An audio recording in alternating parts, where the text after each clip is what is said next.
तो अब हम मिलवाते हैं आप लोगों को सर से। सर, हमारे ब्लॉग में आपका बहुत बहुत स्वागत है। सबसे पहले सर हम चाहेंगे कि आप हमारे दर्शकों को अपना परिचय करें। जैसा कि आपने बताया, मेरा नाम विजय रंजन है और कॉमनवेल्थ वोकेशनल यूनिवर्सिटीज के थ्रू डॉक्टरेट की उपाधि के बाद आज की तारीख में मैं डॉक्टर विजय रंजन के नाम से पुकारा जाता हूँ। और जहाँ तक सर के बारे में दोस्तों मैं ऐड कर दूं, विस्तार से आप लोगों को बता दूं कि सर संस्कार भारती ग्लोबल पब्लिक स्कूल के नाम से स्कूल सर का मधुबनी जिले के फुलपरास में स्थित है। सर पिछले 11 साल से फुलपरास जैसे सुदूर क्षेत्र में, नेपाल से सीमावर्ती क्षेत्र, मतलब कि फुलपरास के बाद नेपाल ही लगता है, बस इंडिया एकदम मधुबनी जिले का सुदूर क्षेत्र, वहाँ सर शिक्षा के क्षेत्र में काम कर रहे हैं। कई अंतर्राष्ट्रीय पुरस्कार भी सर को मिले हैं। और सर के सफर के बारे में अब हम सर से ही जानते हैं। सफर की जहाँ तक बात है, तो सफर को शुरू करने से पहले अगर मैं यहाँ पर अपनी मातृभूमि की बात न करूँ तो वो सफर की शुरुआत हो ही नहीं सकती। मेरी पैदाइश फुलपरास की धरती पे उस टाइम में जयप्रकाश नारायण जी के आंदोलन के टाइम में 1974 के आंदोलन से पहले 1973 में हुई थी। और एट दैट टाइम जहाँ तक मुझे बाद में बताया गया फैमिली के थ्रू कि चूंकि उस दौरान हमारे फैमिली में कुछ लोग जयप्रकाश आंदोलन के काफी सक्रिय सहयोगी रहे थे और जिसकी वजह से उनका लंबा संसदीय कैरियर भी रहा है और उस फैमिली में हमारी पैदाइश हुई। लेकिन जहाँ तक हमारे बचपन की लालन पालन की बात है, तो हम लोग कम्प्लीटली एक पैजामा छाप बच्चे थे और जो नारा वाला पैजामा पहन के हाई स्कूल जाते थे और बहुत अच्छी खासी थी, क्लास के टॉपर रहे थे, अच्छा पढ़ते थे। और सबसे बड़ी बात कि जब मैं 8 में था तो 7 के बच्चों को पढ़ाता था, 9 में था तो 8 के बच्चों को पढ़ाता था, 10th में था तो 9, 8, 7 के बच्चों को पढ़ाता था। और मैं अपने हाई स्कूलिंग के दौरान जहाँ तक मुझे याद है कि अगर 6 घंटियाँ स्कूल में होती थी तो उसमें से 4 घंटे मेरा बच्चों को पढ़ाने में चला जाता था और 2 घंटे में पढ़ता था। ये हम लोगों के सर, खासकर हम लोगों के समाज में ट्रेंड चलता है। कोई बच्चा यदि 7 में पढ़ रहा है और वो 6 वालों को पढ़ा ले रहा है तो उसको तेज बच्चा माना जाता है, कि पढ़ने में बहुत होशियार है। बिल्कुल ऐसे ही होते थे। और एक इनडायरेक्ट फायदा ये था कि टीचर्स को थोड़ी सी राहत मिल जाती थी उस टाइम के हमारे जो गुरुजी लोग थे, और वो बैठे होते थे और हम उनके बदले में काम कर रहे थे। सामने बेली रोड का ये फ्लाईओवर है, और फ्लाईओवर होते हुए हम लोग आगे जाएंगे और आगे से फिर हम लोग वापस हो जाएंगे इधर की ही ओर। तो मैं क्या बता रहा था, वहाँ से हाई स्कूलिंग हमारी वहाँ से हुई। और आफ्टर दैट 1988 में मेरी एक जिद थी कि मैं बिहार के सबसे टॉप कॉलेज में पढ़ूंगा। और मार्क्स थोड़े कम थे और साइंस में रुचि भी नहीं थी, तो साइंस कॉलेज में एडमिशन नहीं हुआ और पटना कॉलेज में फाइनली एडमिशन हुआ। और मेरा इंटरेस्ट भी था, बचपन में बस दिमाग में ये होता था कि हिस्ट्री पढ़ेंगे तो कलेक्टर बनेंगे। मैं जिस माहौल में था मुझे बस इतना पता था अंडर मैट्रिक कि मैथ पढ़ेंगे तो इंजीनियर बन जाएंगे, बायोलॉजी पढ़ेंगे तो डॉक्टर बन जाएंगे और हिस्ट्री पढ़ेंगे तो कलेक्टर बन जाएंगे। बाद में पता चला कि अरे भैया, आप मैथ पढ़ के भी कलेक्टर बन सकते हो और साइंस पढ़ के भी कलेक्टर बन सकते हो। तो आप ये समझ सकते हैं कि एट दैट टाइम पूरे बिहार का एजुकेशन सिनेरियो 85, 86, 88 में भी उतना बेहतर नहीं था कि एक अच्छा खासा बच्चे को प्रॉपर ये जानकारी नहीं है उसको आने वाले समय में करना क्या है। तो उस हालत में मैं पटना आया और पढ़ाई की। और एक थोड़ा किताबें पढ़ने की बहुत बुरी आदत थी, सिलेबस से बाहर। आप लोगों को सुखद आश्चर्य होगा सरद, आप कल्पना करके भी चौंक जा सकते हैं कि under matric at that time जिसको लोग सस्ते साहित्य बोलते हैं, मैं वेद प्रकाश शर्मा, गुलशन, जमशेदली चेज, गुलशन नंदा, समीर जैसी कम से कम 7,500 किताबें मैं 15 साल की उम्र के भीतर में पढ़ चुका था। और उसने पूरे के पूरे दिमाग को, आप विश्वास नहीं करेंगे, फुलपरास जैसी जगह जब लोगों को बसें नहीं थी, ट्रैवलिंग नहीं थी, टमटम से छोटी रेलवे लाइन के लिए हम लोग रात के 12 बजे गुजरते थे। अगर पटना जाना होता था तो टमटम से जाते थे घोड़िया से ट्रेन पकड़ के समस्तीपुर से फिर पता नहीं कैसे कैसे पटना जाते थे, मुझे वो भी याद नहीं है। तो उस दौर में जब भी मैं रेलवे स्टेशन से मेरा गुजारा होता था तो मैं 5 रुपया 2 रुपया, मुझे याद भी नहीं ठीक से कितनी में एक किताब आती थी, मोटी मोटी वेद प्रकाश शर्मा विजय विकास सीरीज। लेकिन बस 10 बात की एक बात यह है कि उस दौर में 30-35 साल पहले विजय रंजन को सिंगापुर पता था, टिम्बक्टू पता था, ISI पता था, मोसाद पता था, KGB पता था, दूसरे कंट्रीज में विजय और विकास और वो लोग जा के जिसको आजकल आप लोग बीजेपी की सरकार सर्जिकल स्ट्राइक बोलती है, वो सर्जिकल स्ट्राइक जिसका दुष्प्रचार किया गया, प्रचार किया गया, वो मुझे 1985 में पता था ये सर्जिकल स्ट्राइक होती है। ठीक है, वो हिडन होती थी और आजकल तो आप लोग एजेंट विनोद वगैरह मूवी वगैरह में देखते रहते, टाइगर जिंदा क्या है, वो टाइगर जिंदा क्या है, एजेंट विनोद क्या है, दैट इज सर्जिकल स्ट्राइक है, बिल्कुल। लेकिन उसको इन लोगों ने चुनावी मुद्दा बना दिया। खैर कोई बात नहीं। अब ये मुद्दा ये था कि मैं पटना आया और यहाँ से हमने ग्रेजुएशन की और ग्रेजुएशन के बाद हम मास कम्युनिकेशन के लिए दिल्ली चले गए और उसी दौर में 94-95 के आसपास में मास कम्युनिकेशन मेरा पूरा भी नहीं हुआ और मैं भी सर मास कम्युनिकेशन की एडमिशन लिया पूरा नहीं हाँ, नहीं। मैंने पूरा किया मास कम्युनिकेशन का पढ़ाई। यही बात है। चलो तो वहाँ से जब हम एट दैट टाइम हमारे चाचा चूंकि काफी मेरे अपने चाचा जो हैं वो काफी भारत सरकार में कैबिनेट मंत्री रह चुके हैं, मतलब अच्छा खासा उनका रसूख था, काफी सिद्धांतवादी आदमी रहे हैं। उनका और शुभ नाम सर? देवेंद्र प्रसाद यादव जी सर। और उनके थ्रू या उनके कहने पर या उनके प्रेशर पर, ये अलग विवेचना का विषय है, जी। मैं पटना वापस लौटा और मैंने हिंदुस्तान टाइम्स आप लोग जानते होंगे उस टाइम में एक मात्र ये आज थी, आर्जावर थी, 2-3 पाटलिपुत्रा टाइम्स करके एक अखबार आती थी, मुझे पता नहीं आज आर्जावर तो पाटलिपुत्रा टाइम्स आज बिहार में कहाँ है, लेकिन मैं उस टाइम में जो लीडिंग अखबार थी हिंदुस्तान टाइम्स, मैंने उसमें 1996 या अंग्रेजी के अखबार में काम नहीं हिंदी, अच्छा हिंदुस्तान टाइम्स सब एक ही जगह से आती थी, तो मैंने उसमें ज्वाइन किया। लेकिन बड़े दुख के साथ कहना पड़ता है कि जब मैं जर्नलिज्म मोड में था और उस टाइम में कंप्यूटर नहीं हुआ करते थे, पेस्टिंग का जमाना था, 8 कॉलम की अखबार होती थी, हिंदुस्तान ऐसे पेस्ट होगा, न्यूज ऐसे पेस्ट होगा, वो सब काम कभी लिख के दिया कभी किया। और एट दैट टाइम जब मैं कुछ कास्टिज्म की बू मेरे को मिलती थी, जब लोग बोलते थे कि नहीं 89 में कास्टिज्म हुई, जब मंडल आयोग आया या ये आया या वो आया, लेकिन प्रैक्टिकल बात क्या है कि मैंने वहाँ भी फील किया और हमने जर्नलिज्म को छोड़ा। लेकिन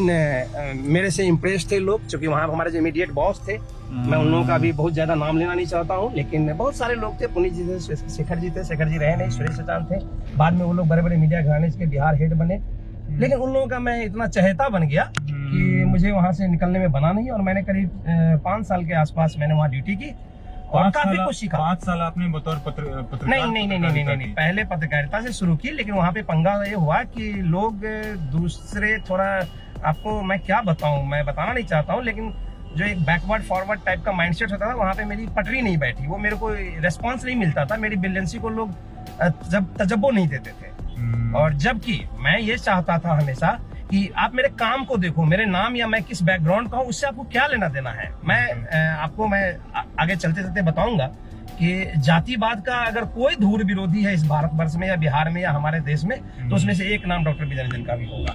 तो खैर जो भी हो, मैंने भी झेला है वो दौर, और वहां से मैं एडवर्टीजमेंट, सर्कुलेशन, अकाउंट्स, मतलब हर डिपार्टमेंट हर महीने 2 महीने में लफड़ा हो जाता था, कम्युनिकेशन से लफड़ा हो जाता था क्योंकि पटरी नहीं बैठती थी, और फिर उठा के किसी और डिपार्टमेंट, और फाइनली मैं अकाउंट्स में करीब 3.5 साल वहाँ रहा। मतलब कम्युनिकेशन के विभिन्न विधाओं में आपने वहाँ काम किया? मेरी उसी हिंदुस्तान टाइम्स में जी। और 2000 में मैं फाइनली, जब मुझे लगा कि ये ऐसे कैसे जिंदगी चलेगी, मेरी शादी 1998 में हो चुकी थी और हमारा बच्चा होने वाला था, मुझे लगा कि ये नौकरी से तो मैं और मेरा फैमिली, और दिमाग में एक सपना था बचपन से कि मैं जब शादी भी नहीं हुई थी तब सोचा करता था कि मेरे बच्चे कहाँ पढ़ेंगे, थोड़ा सा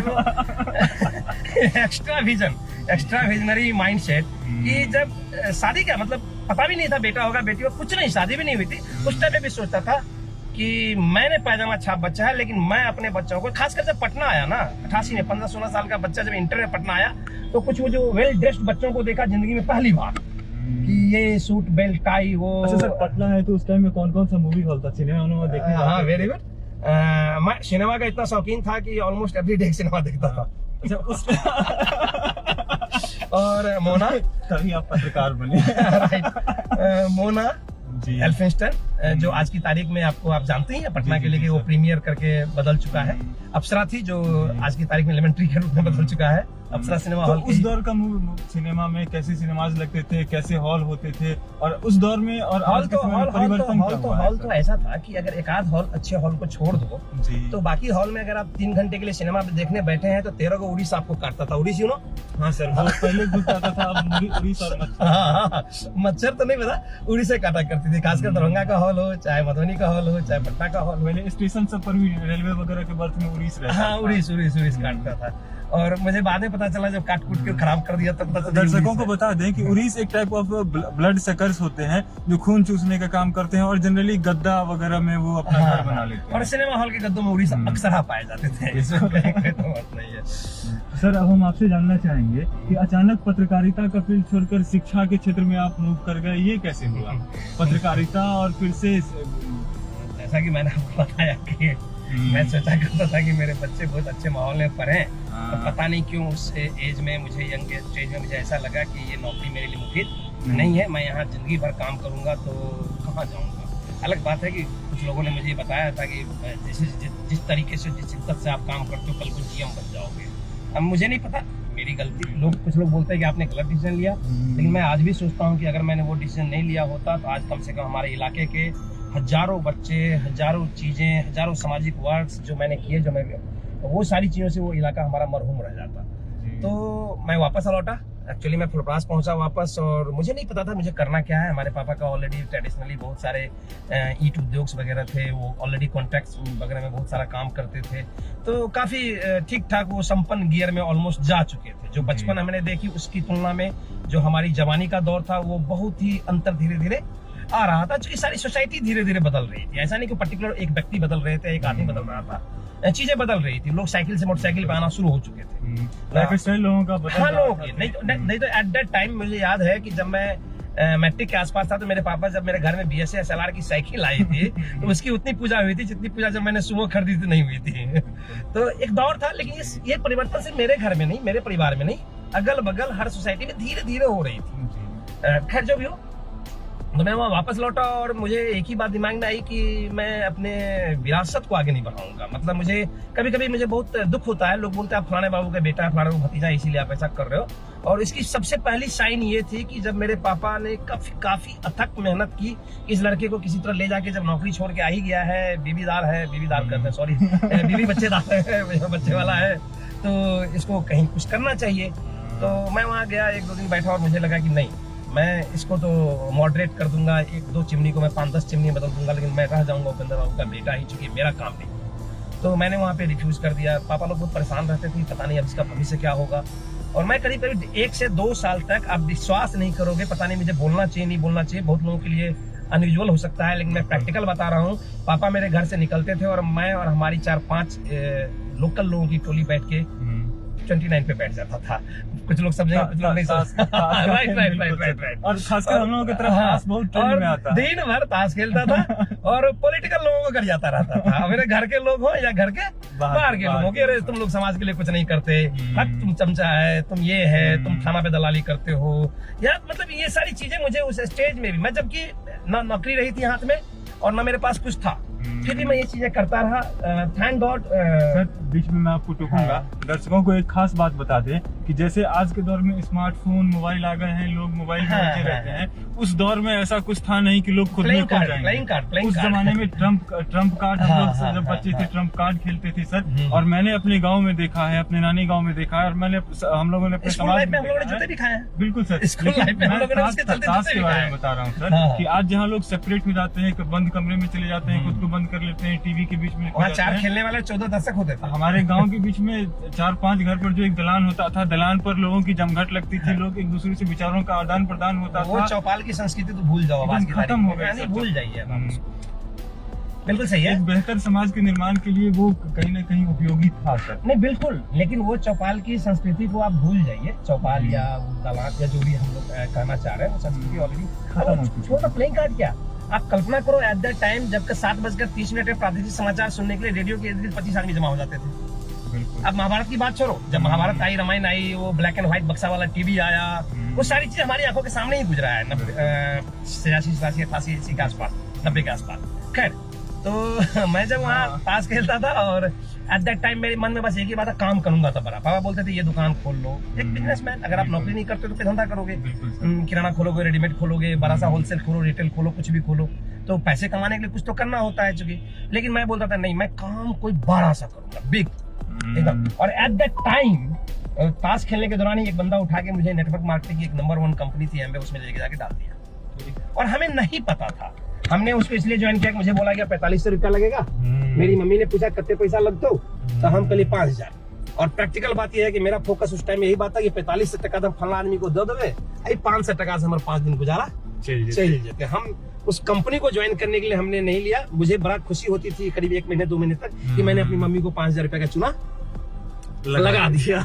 लेकिन गुड लक, मैं उसमें चला गया, जाता गया, और 2 से 3, 4, 5 सालों में हालात ये हो गई कि मैं ऑल ओवर इंडिया लेवल पे बीइंग ए स्पीकर प्रूव हो गया। गया। लोग एसटीपी देखते थे। फुलपरास में बहुत सारे ऐसे लोग मिल जाएंगे हमारे से जूनियर जनरेशन के, जिन लोगों ने मेरी 1 घंटे या 1.5 घंटे या 3 घंटे की मीटिंग या सेमिनार के लिए 50 रुपये, 60 रुपये और 150 रुपये पेमेंट किए। और उस टाइम में 2000 से लेके 2005 तक ऑलमोस्ट, जहाँ तक मुझे याद है, उन 5 सालों में मैं मुंबई, पुणे, कलकत्ता, मुंगेर, बिहार के जगहों को छोड़ के आउट ऑफ बिहार भी बहुत जगहों पे हमारा motivational seminar, motivational speech, show the plans, ये सारा नेटवर्क मार्केटिंग करते थे। ठीक ठाक, मतलब अच्छे खासे इनकम का सोर्स था। लेकिन और गुड लक देखो कि एट दैट टाइम 2000 के आसपास वाजपेयी जी के शासनकाल में 2 क्रांतिकारी परिवर्तन हुए। एक समाज के लिए कि उन्होंने ढेर सारा वो NHI हमारा जो आजकल आप जानते होंगे कि मुजफ्फरपुर से जो भाया फुलपरास सिलीगुड़ी नॉर्थ ईस्ट को जोड़ती है, ईस्ट वेस्ट सिलचर पोरबंदर, वो वाजपेयी जी के समय में बहुत सारे हमारे स्थानीय पार्लियामेंट मेंबर्स और उन लोग हमारे घर के भी लोग थे, उन लोगों के अथक संघर्ष से वो चीज हमारे सोसाइटी में। और एक जो मेरे जीवन में पर्सनल परिवर्तन आई वो ये आया कि उसी टाइम में retail outlet, Indian oil, HPCL, BPCL की ढेर सारी वैकेंसीज निकली और मुझे लगा कि यस, ये काम मेरे घर में कोई नहीं किया अभी तक,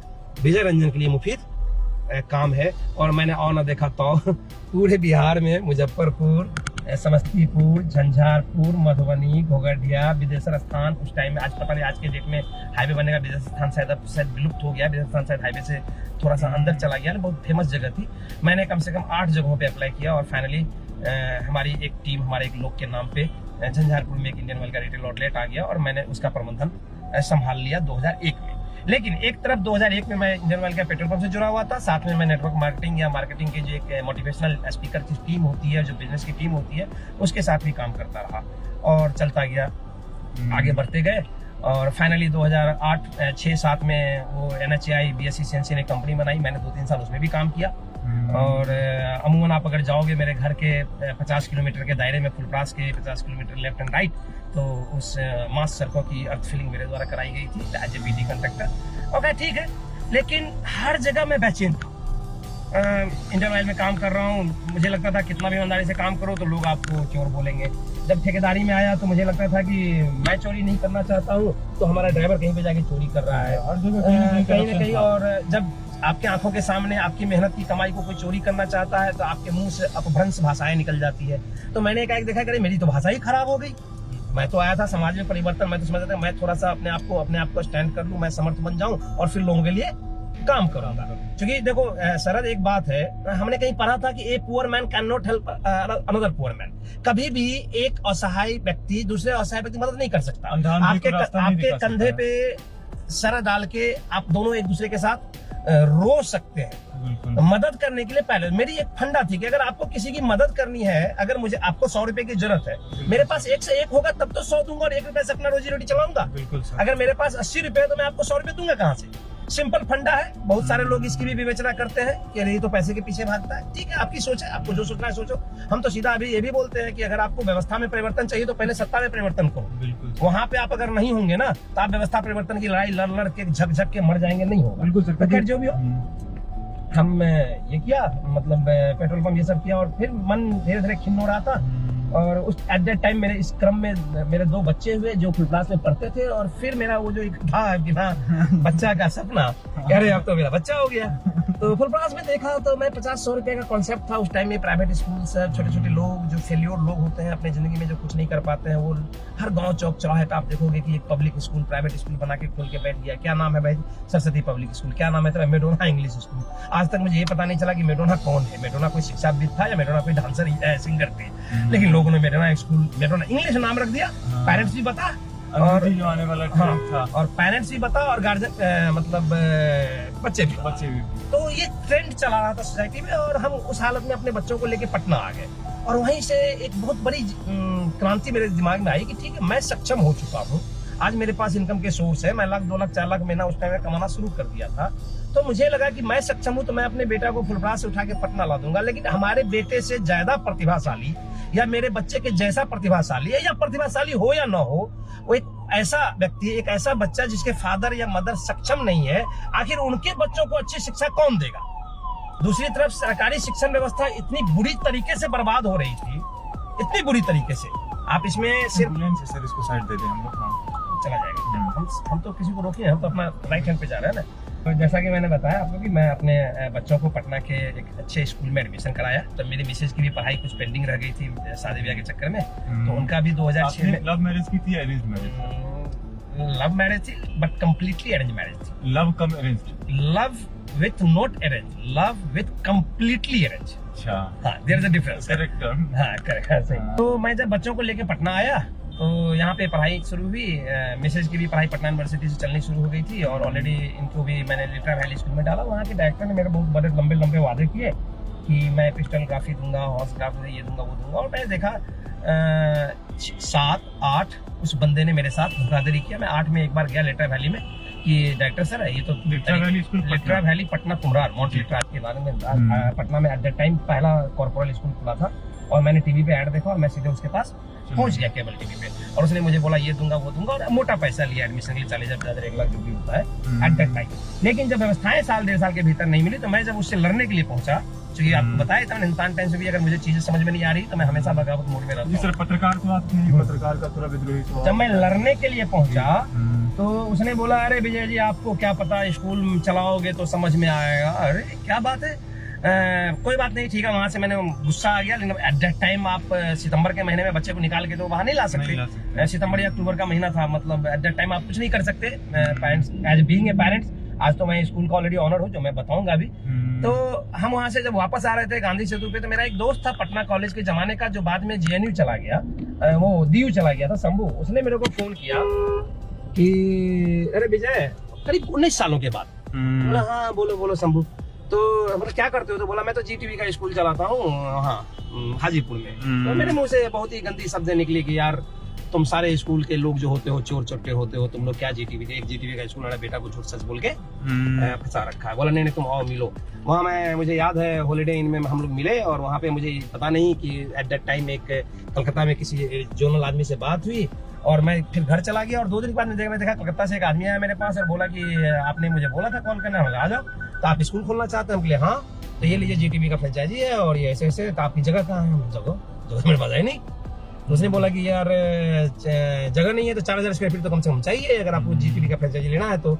और फुलप्रास जैसी जगह पे 4,000 स्क्वायर फीट का किराया पे घर मिलना आज भी उतना ही दुष्कर है जितना दुष्कर 2008 में था, असंभव था।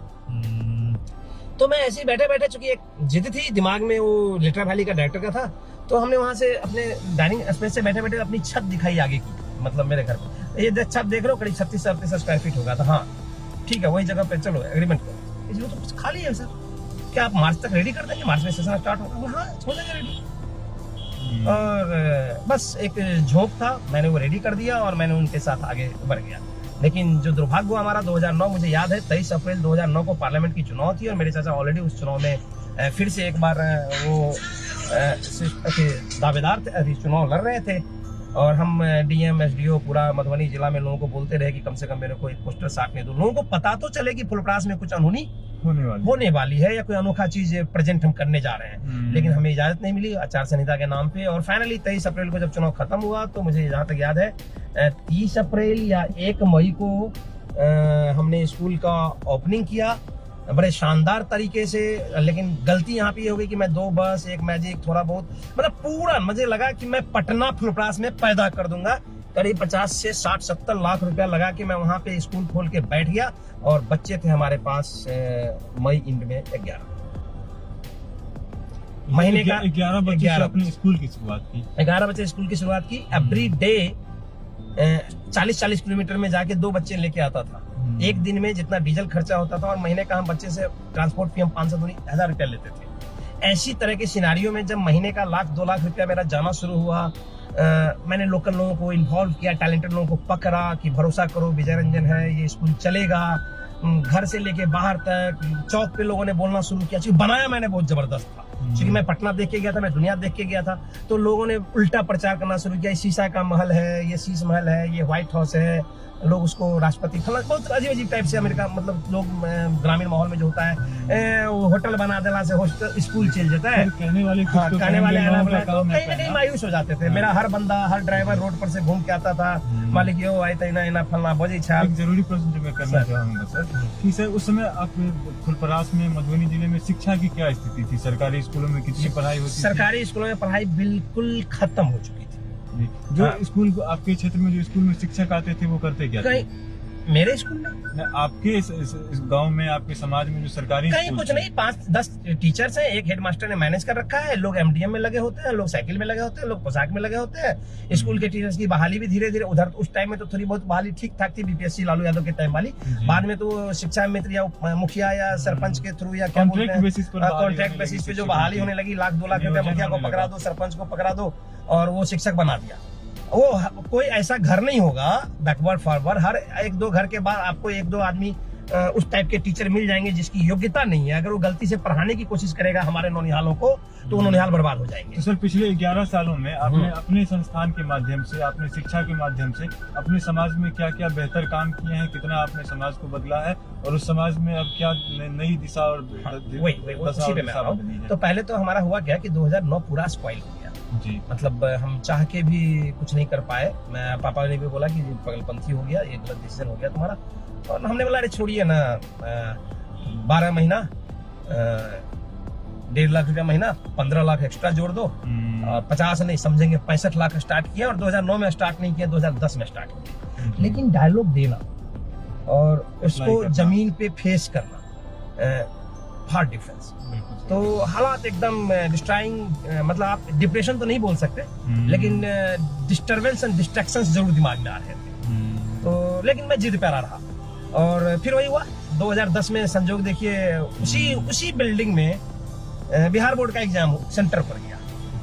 और उस सेंटर में जो लौखा कुटौना, जो थोड़ा दूर दराज की लड़कियों का सेंटर होता है फुलपरास में, वो लोग जब देखने आए ना तो उनको लगा कि अरे बाप रे इतना बढ़िया बिल्डिंग, मतलब उन्होंने देखा ही नहीं था। लौखा, फुलपरास, घोड़िया जैसे जगहों पे जो प्राइवेट हो या सरकारी स्कूल हो, तो वो उन्होंने देखा ही नहीं था इस टाइप की कोई व्यवस्था है। तो उनको लगा कि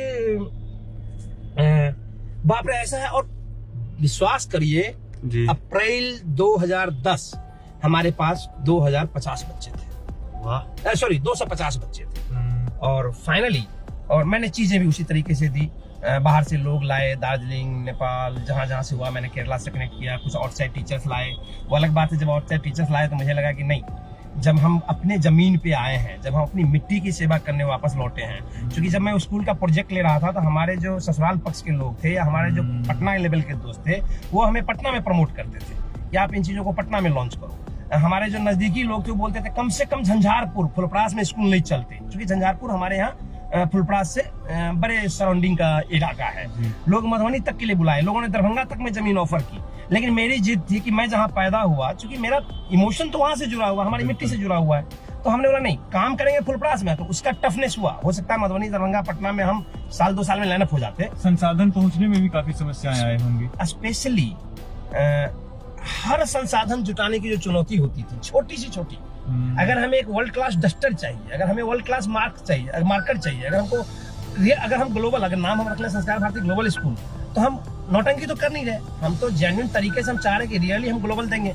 नाम आप देखो ना, मैंने स्कूल का नाम रखा संस्कार भारती ग्लोबल स्कूल। लोगों ने पूछा ये क्या है, हमने भैया हमको सबसे बड़ा लग रहा है कि सोसाइटी में खासकर नशा वगैरह का, खासकर जो थोड़ी सी समानता असमानता, मैं बड़ा पक्षधर रहा हूँ सामाजिक असमानता के खिलाफ, मतलब लड़ने के लिए। लेकिन वो जो सामाजिक असमानता के खिलाफ आप लड़े और जब उसके एवज में लोग मुखर हुए, तो उससे कहीं ना कहीं संस्कारहीनता भी पैदा हुई सोसाइटी में। छोटा आदमी, बड़ा आदमी, इज्जत लोग भूल गए। ठीक है, वो मतलब जैसे होता है ना कि पहले जो आदमी आपको देख के डर जाता था, वो आदमी अब आपको पलट के घूर रहा है। तो आप बोल सकते हैं, सामाजिक समानता के पक्षधर लोग ये बात बोल सकते हैं कि वेरी गुड, यही तो सोसाइटी को चाहिए।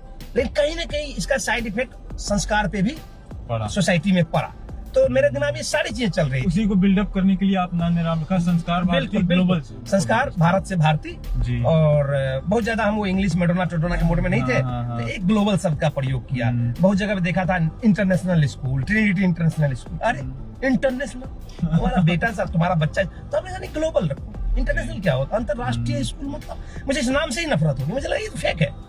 ग्लोबल आप कुछ नहीं बोल सकते, ग्लोबल मैं ग्लोबल माइंडसेट दे रहा हूँ, वैसे सिखाना मैं चाहता हूँ। इंटरनेशनल अंतरराष्ट्रीय की कोई बात ही नहीं है। तो इस तरीके से जब हम 2010 में मेरा लाइनअप होना शुरू हुआ और टेक्निकली फिर पेज फंसा, जीटीवी वाले से लफड़ा हो गया।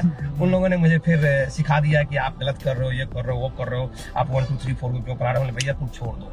तो मैंने जीटीवी को भी छोड़ दिया और वहां पे एक डिसीजन लिया कि नहीं, अब मुझे अपना चाहिए, मैं किसी का फ्रेंचाइजी नहीं लूंगा, मैं अपना स्टैब्लिश करूंगा। और फिर मैंने 2011 में अप्लाई किया वो सीबीएसई को, और तब तक हमारे बच्चे भी लायक हो गए थे। मैंने स्कूल को दूसरी जगह शिफ्ट किया और आज फुलपरास अनुमंडल के पास करीब 90,000 कंस्ट्रक्टेड इलाके में जो हमारी कैंपस खड़ी है, जो हमारे बच्चों के लिए खड़ी है, और उसमें से जो हमारे बच्चे निकल के आते हैं। और संस्कार भारती ने फुलपरास जैसी जगह पे क्या क्या दिया, मैं उसको बताऊं थोड़ा बच्चों को।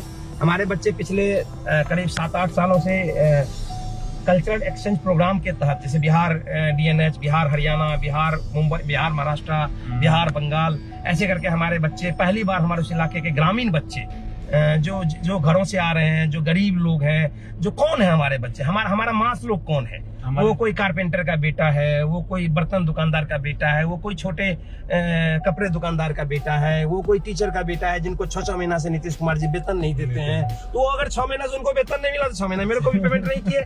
लोग बोलते हैं कि ये लोग लूट रहा है। अरे भैया 500-1000 रुपया पे हम आपको पढ़ा रहे हैं, हमारा पर्पस वहां ही नहीं था। वो सारे बच्चे जब पहली बार फ्लाइट से गए थे दिल्ली, मुझे याद है मेरी आंखों में आंसू आ गए थे।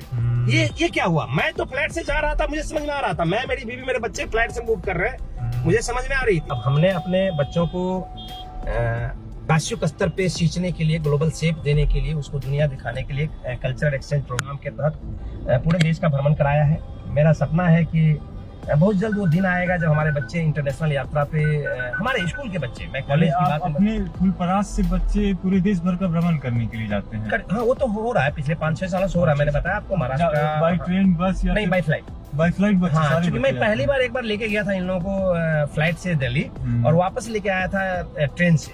लेकिन हुआ क्या कि मेरे बच्चों का टीम था करीब 62 और 74 लोगों की वो ट्रेन में सीटें होती है। और टेक्निकली क्या हुआ सर कि टेक्निकली सरद ऐसा हुआ कि मैं रात भर मैं डिस्टर्ब हो गया दिल्ली से पटना के बीच में। उसको परेशानी क्या हुई, अब छोटे छोटे बच्चे हैं, उनके पेरेंट्स ने, लड़की हैं, लड़के हैं, और मेरी जिम्मेवारी पे दे रखा है। अब जब भी गेट खुलती थी दोनों तरफ का, वो एसी का जो गेट खुलता था, तो मेरी नींद टूट जाती थी। बच्चे 4 दिन की यात्रा से थके हुए हैं, किसी का हाथ बाहर है, किसी का सर बाहर है, मैं और मेरी मिसेज दोनों आदमी, हम रात भर उनको जगाते रहे, जाके मुस्कान का चादर उड़ा दो, मतलब वो कंबल उड़ा दो, उसको ठंडी लग जाएगी। फिर कोई आदमी अगर गुजर रहा है, कोई बाथरूम जा रहा है इधर उधर, बीच बीच सारी सीट तो मेरी थी नहीं। तो ये सब चीजें से मुझे थोड़ी सी खिन्नता हुई कि नहीं, दूसरे का बाल बच्चा है, हमारे लोगों का, मेरी जिम्मेदारी बहुत बड़ी है, मैं ऐसा काम न करूं। इसलिए उस दिन से मैंने डिसाइड किया कि बच्चे फ्लाइट से जाएंगे, 1-2 घंटा में फ्लाइट से ही आएंगे, हम कभी भी वो रात ओवरनाइट वाला कोई भी जर्नी करने की हिमाकत दोबारा नहीं करेंगे। तो ये तो थी, खैर, तो बच्चे फ्लाइट से जाते हैं। इसके अलावा जो लोकल लेवल पे है, हमारे बच्चों ने मधुबनी में स्पेशली ढेर सारे स्टेज शेयर किए हैं, डीएम, सीएम, पीएम, मंत्री, इन लोगों के सामने में करने का मतलब बहुत सारे स्टेज को शो किया है। पहली बार ऐसा था कि मधुबनी टाउन के बच्चे बोट क्लब करो, क्या नाम उसका, टाउन क्लब फील्ड में नहीं आते थे। जो कभी सम्मेलन हो, कोई प्रतिभा सम्मान, मतलब वो वहाँ परहेज करते थे। लेकिन हमारे फुलपरास से लड़के लड़कियां वहाँ चले जाते थे। पेरेंट्स, बच्चे ने पेरेंट्स को बोला कि डायरेक्टर सर बोले है जाना है, और पेरेंट्स का बिलीफ लेवल इतना, डायरेक्टर सर कॉल कौन, तो जो मतलब वो चले आए, रात में आके मेरे हॉस्टल में बच्चियां रह गई, अगले दिन क्लास करके फिर घर गई, कोई फर्क नहीं पड़ता।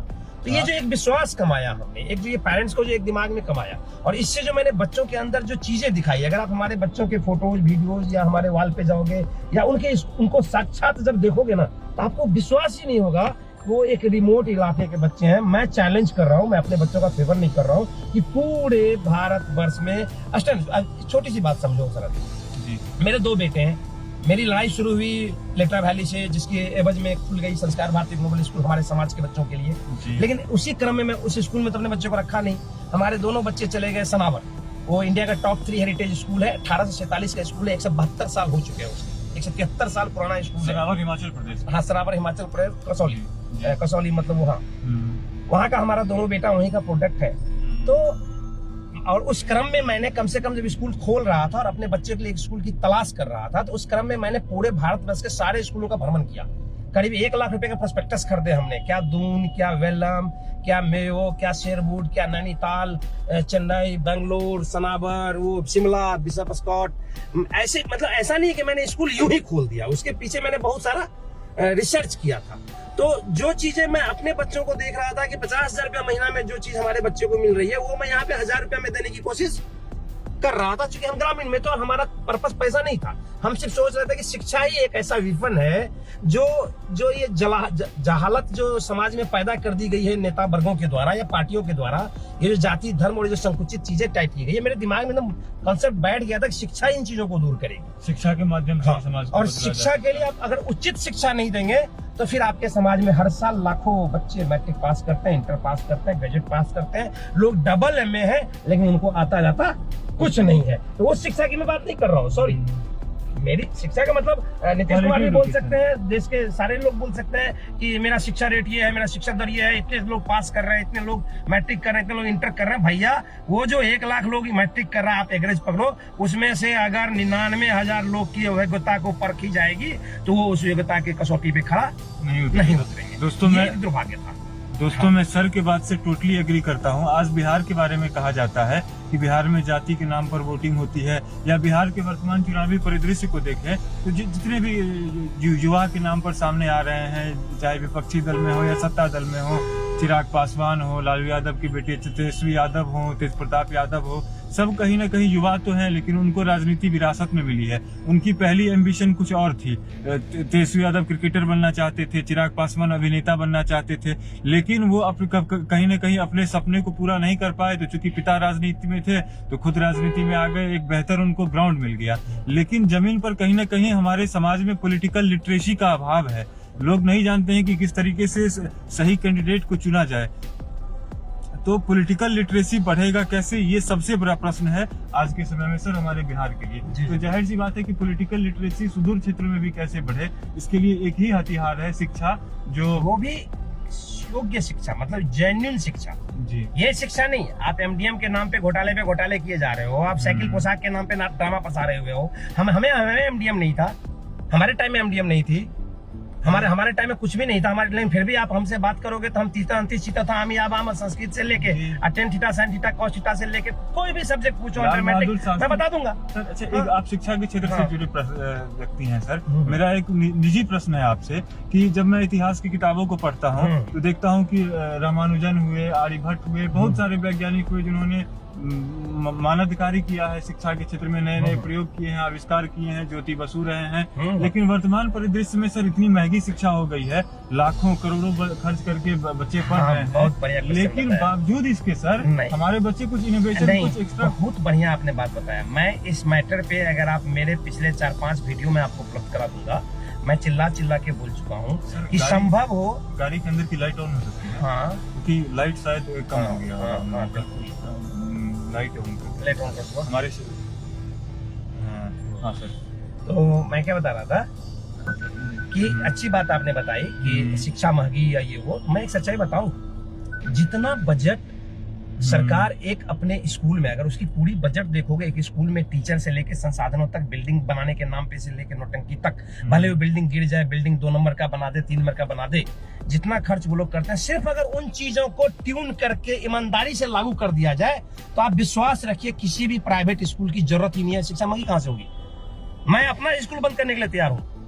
मैंने कई दफे लोगों को बोला है, मतलब कितने दफे मैंने चैलेंज किया है कि एक्चुअली प्राइवेट स्कूल के नाम पे, हाँ ठीक है, मेरे जैसे स्कूल वाले बड़े लिटिल कॉस्ट पे बड़े अजीब टाइप से पढ़ा रहे हैं, लेकिन सब जगह तो ऐसा नहीं है ना भाई। हमारा बच्चा, वही मेरा बेटा 5,000 में तो नहीं पढ़ा, क्योंकि मैं सक्षम था, मैंने दिया, मेरे लिए तो बहुत महंगी शिक्षा थी वो। ठीक है, मैं अफोर्ड भी कर गया, वो एक अलग बात है, लेकिन आप मास इंडियन की बात करें, मास बिहारी की बात करिए, तो सच्चाई बता रहा हूं, बजट का कोई लोचा नहीं है। क्योंकि एक बार मुझे याद है कि राजीव जी ने बताया था, राजीव गांधी जब प्रधानमंत्री थे, कि वो जो ऊपर से चलता है ना, उसका 80 पैसा रास्ते में रह जाता है, 20 पैसा जमीन पे जाता है। और मुझे लगता है आज की तारीख में वो 20 पैसा भी नहीं जमीन पे जाता, 10 पैसा ही जमीन पे जाता, 90 पैसा रास्ते में रह जाता है। तो आपके पास ना गुणवत्तापूर्ण शिक्षण है, और नहीं तो आप विजय रंजन जैसे लोगों को, एक जब सारे चीज मोदी जी निधिकरण कर ही रहे हैं, एक एक स्कूल को उठा के विजय रंजन को दे दो, ऐसा सैकड़ों संस्कार भारती का स्कूल खड़ा कर दूंगा, सैकड़ों संस्कार भारती खड़ा कर दूंगा, मधुबनी जिला हो, बिहार हो, कहीं पे भी खड़ा कर दूंगा। और किसी बच्चे को प्राइवेट स्कूल जाने की जरूरत नहीं पड़ेगी। क्यों जाएगा?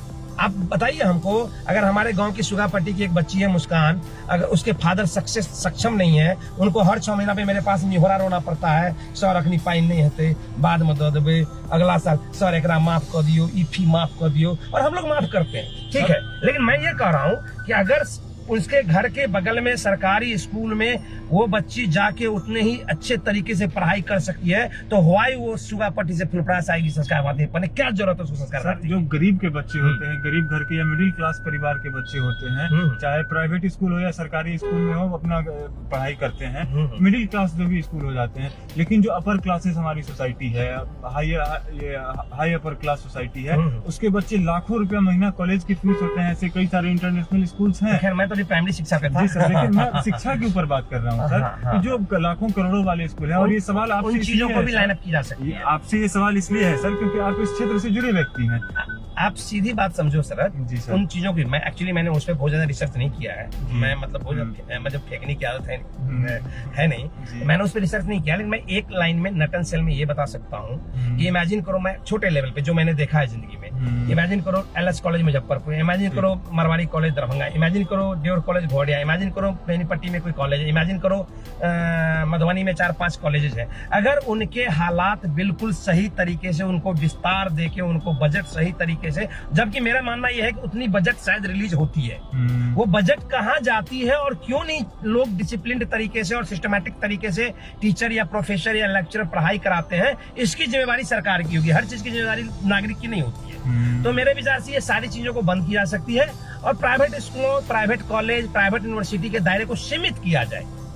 जो बहुत बड़े लोग हैं जिनके पास फालतू के पैसे हैं, वो प्राइवेट स्कूल में जाए, वो प्राइवेट कॉलेज में जाए। हालत आज ये हो गई है कि मिडिल क्लास के लिए अलग टाइप का प्राइवेट कॉलेज है, लोअर क्लास के लिए अलग टाइप का प्राइवेट कॉलेज है, हाई क्लास के लिए अलग टाइप का प्राइवेट कॉलेज है।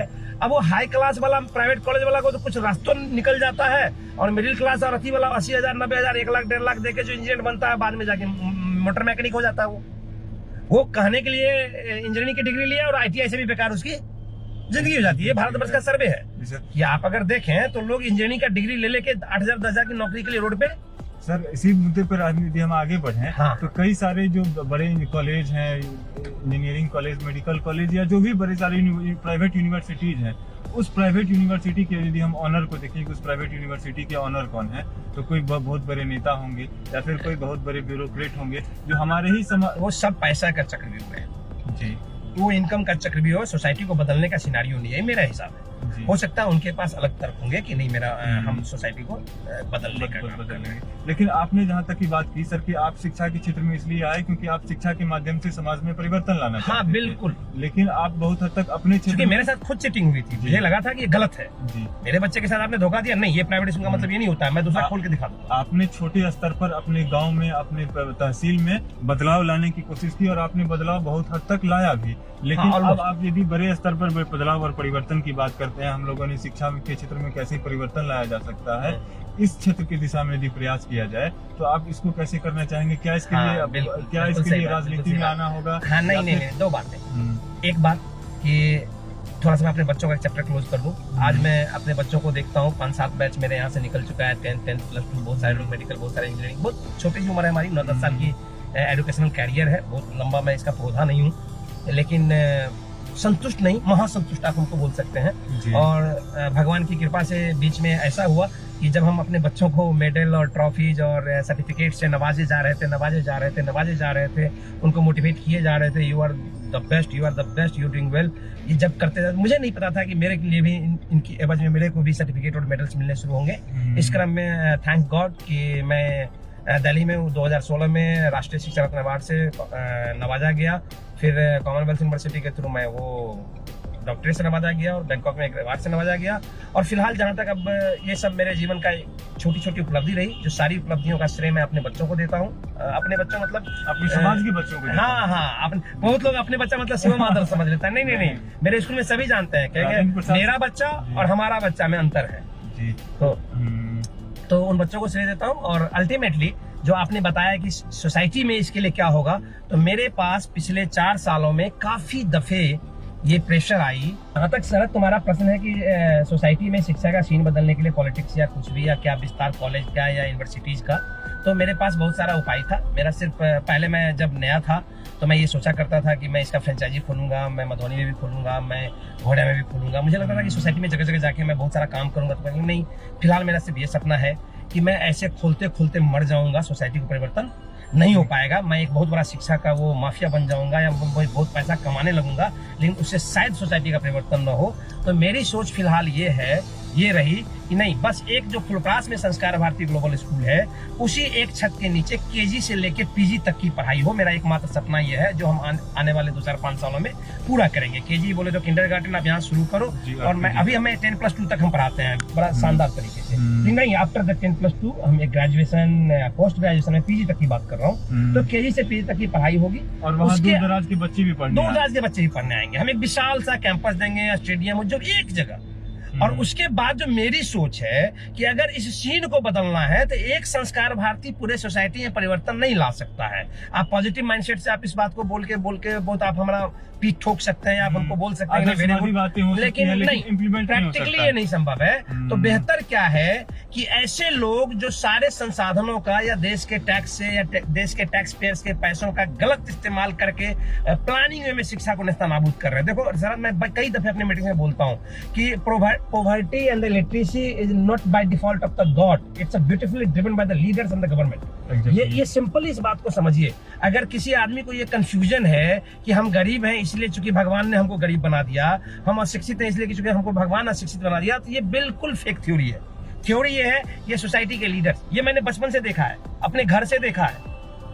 लोग लठेत हो सकते थे, लोग बंदूक चलाते थे, लोग रक्त रंजित होते थे, लोग एक दूसरे को मारते थे, लोग दूसरे को गोली मार देते थे, बम चलाते थे, तीर चलाते थे। जमाना था, पता नहीं आजकल तीरंदाज का कोई वैल्यू है कि नहीं वैल्यू है। तो एट दैट टाइम ऐसी चीजों को हमने देखा, लेकिन लोग किसी को ये नहीं बोलते थे। लोग झोला ढोएंगे, लोग झंडा उठाएंगे, लोग दरी बिछाएंगे, लोग जिंदाबाद करेंगे, लोग मुर्दाबाद करेंगे। लेकिन मैंने कभी नहीं देखा कि कोई MP, MLA, मंत्री या नेता किसी के बच्चे को बोला, अरे तुम इतना यंग है, तुम्हारा अभी 15 साल तो उम्र है यार, तुम अभी झंडा क्यों ढो रहे हो, फादर को भेजो, तुम बेटा चलो मैट्रिक कर लियो, चलो तुम्हारा इंटरमीडिएट का है, अरे तुम इंटर कर लियो, चलो तुम ग्रेजुएट हो जाओ।